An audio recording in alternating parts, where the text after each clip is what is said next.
Okay, let's get this tarp off. It's either fine or it's a disaster. And I'm gonna cry and I'm gonna shut the camera off and maybe go delete my channel. But let's see what's under there.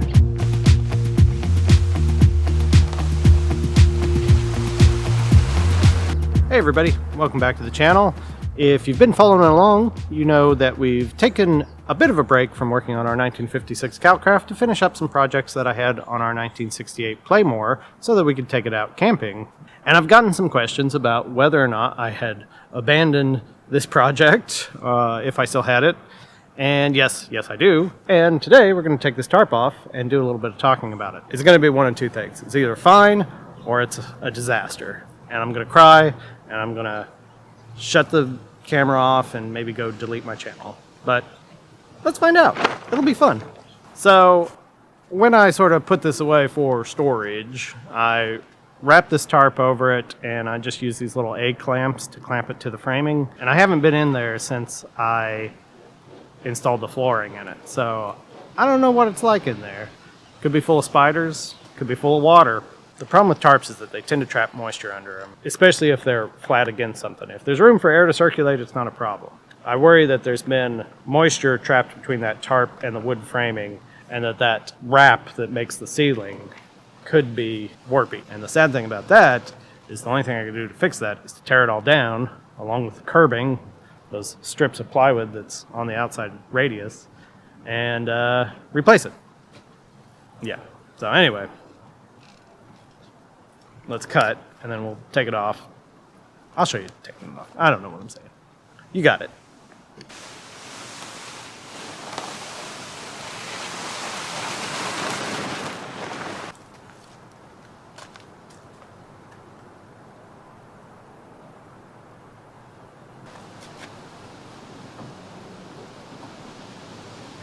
So it actually looks good in there. A little dusty, which is not too surprising. And the tarp seems to have done its job. I don't see any visible water damage on the outside from condensation or anything like that. So I think we're fine.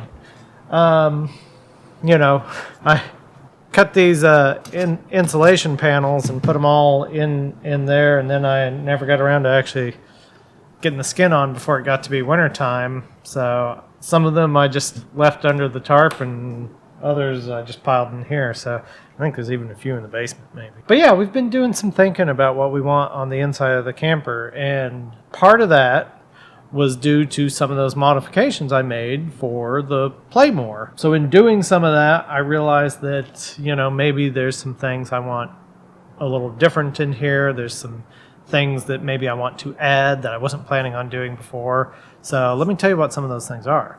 So let's talk about our initial rationalization for why we did the Playmore water system the way we did. We thought it would be more convenient and simpler to just have a tank that we filled up and brought in and dropped a little inlet down in it and ran our water through it that way.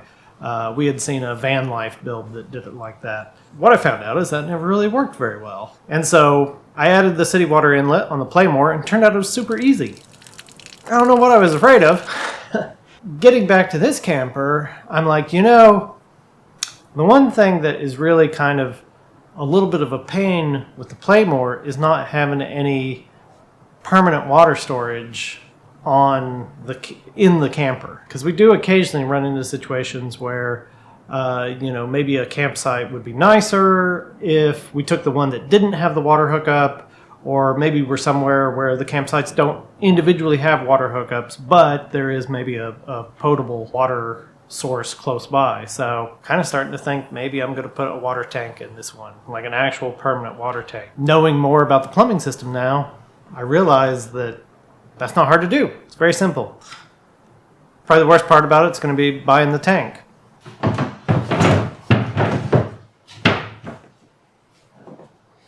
So, where am I going to put that water tank? When I pulled the camper apart, they had installed a water tank up here in this front bench. And I had thought I would put my portable water tank in the back corner over here behind me. And now I'm thinking, well, if I'm going to have a permanently installed tank, maybe that's actually where I should put it. And I kind of feel better about that than I do about locating it anywhere else, but I haven't really thought it through that much either. So having a water tank that far forward is definitely going to put a little more weight on the tongue. If I can put it back a little more closer to the axle, it'll change the lever action of that, keep it a little more balanced along the center line, and I prefer that. So maybe it'll go in the bottom of the kitchen. Don't know. These are things to decide. So the other thing I've been planning to do when the kitchen area is built is to have a propane cooktop, which I've never done propane in a camper before. My original plan was to just do an electric range, which, it's fine. I don't have a problem with that. But, again, don't be intimidated about something just because you don't exactly know how to do it. The other thing I saw the other day was propane heater. And if you've watched our videos where we went camping, we actually ran into a situation where evening temperatures got down in the 20s and we had to use an electric space heater in our Playmore. And it worked great. And actually, I really enjoyed camping in those temperatures. So it makes me think now, okay, maybe if I've got propane, maybe I should also have a little propane heater. And in looking at that, it looks pretty simple to install that as well. So now I'm thinking, okay, where does that propane heater go? Should it be here kind of centrally located, maybe under the kitchen cabinet? Should it be in the front cabinet instead of the water? Our plan is to have a marine refrigerator in here that's purely 12 volt, not propane at all. So I won't be using that for that. Why not a, propane refrigerator? I don't know. It seems like they break a lot. And the 12 volt units these days seem to run forever and ever on a battery. So another thing that I need to, get planned out is, there's a closet that goes right here next to the door. What's going to be in that closet? Is it just going to be a big open thing? Am I going to do an air conditioner, sort of like I did in the Playmore? And certainly an air conditioner like that would be more effective being mounted up at the top of the closet. I'm just not 100% convinced that mounting an air conditioner like that works. And unfortunately, by the time I mounted the air conditioner in that Playmore, it got so cold out, I haven't had a chance to actually really turn it on and see how it works. But mounting it in this closet at the top would be relatively simple. All I need to do is have an intake from the outside and then an exhaust for the hot air. The other thing I just thought of this the other day, originally the door opened this way. So here's the cabinet here. The door would open this way. And I was like, oh, well, that blocks like half the room. That's silly. But then I realized, hey, that gives you privacy back there. So you open that door and now you've got you almost close off that room so you can get dressed, or if you had a portable toilet or something, use the toilet, have a little bit of privacy. And then of course that got me thinking, well, do you want to have a cassette toilet in here? It could store under the bed or something like that. That's part of the problem with doing a project like this and letting it take so long. Your idea changes, and so then you've got to start rethinking everything. I don't know, but I think it still makes sense for the door to open the way it did originally. Okay, here's the big thing, the annoying thing, the stupid thing. Let's talk about it. Okay, so these two cabinets are for over the kitchenette. And, these were kind of a simple trial to make sure I liked the design that we were going to go with. And I do like the design that we went with. I'm just not sure that I like it enough to continue on with it in this camper. I think the design's going to be similar, but part of the thing that concerns me is we were trying to fake the look of 3/4 inch cabinetry in here. And the actual carcasses of these I made out of 1/2 inch and 1/4 inch plywood, and I'm pretty happy with how they turned out. But it's these doors. Like, I made them out of a single piece of 3/4 inch plywood, and they actually work really nice and they fit nice. They close nice and sturdy. I'm a little concerned that it's a really heavy door on there. This also isn't Baltic birch plywood. So we were trying to do this with a material that's maybe not as luxurious as it should be and just fake the look. And I don't like doing that. There were enough differences between all of the different cabinets that it was starting to feel a little hodgepodge. The design didn't exactly carry through to every single piece. And I want it to feel kind of cohesive and sort of look stylistically correct.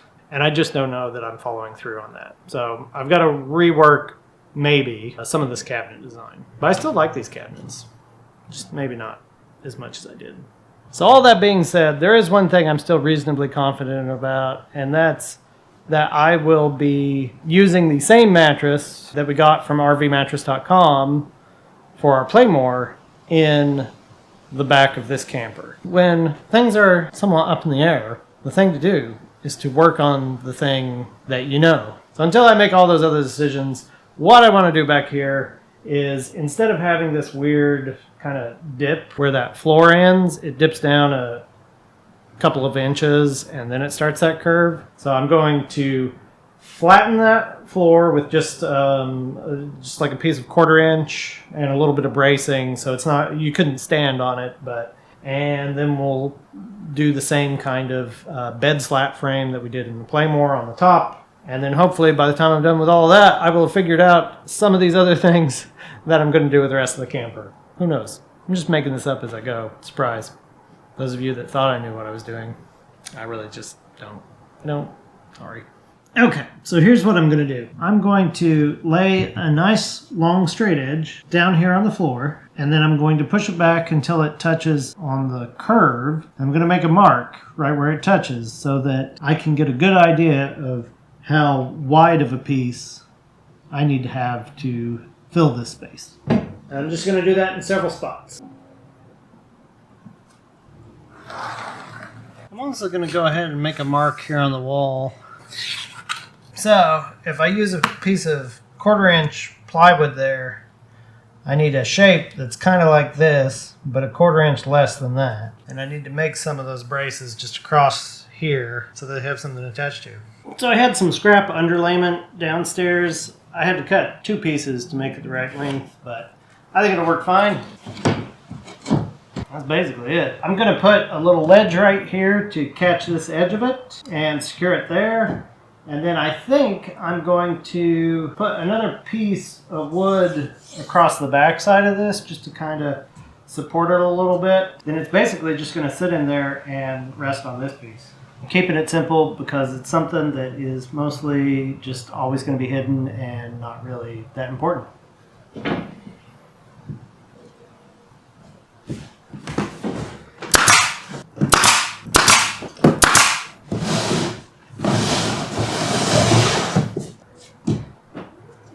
Yeah, I don't need to do anything.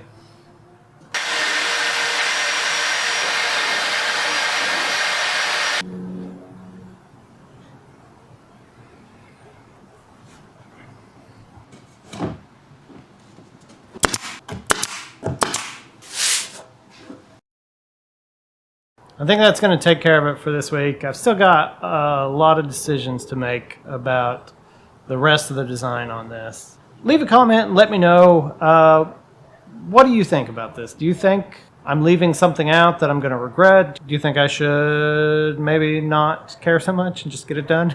There's a part of me that's like, stop making changes to it, just finish it and, get it wrapped up so you can get rid of this stupid canopy, get your patio back and, move on with your life.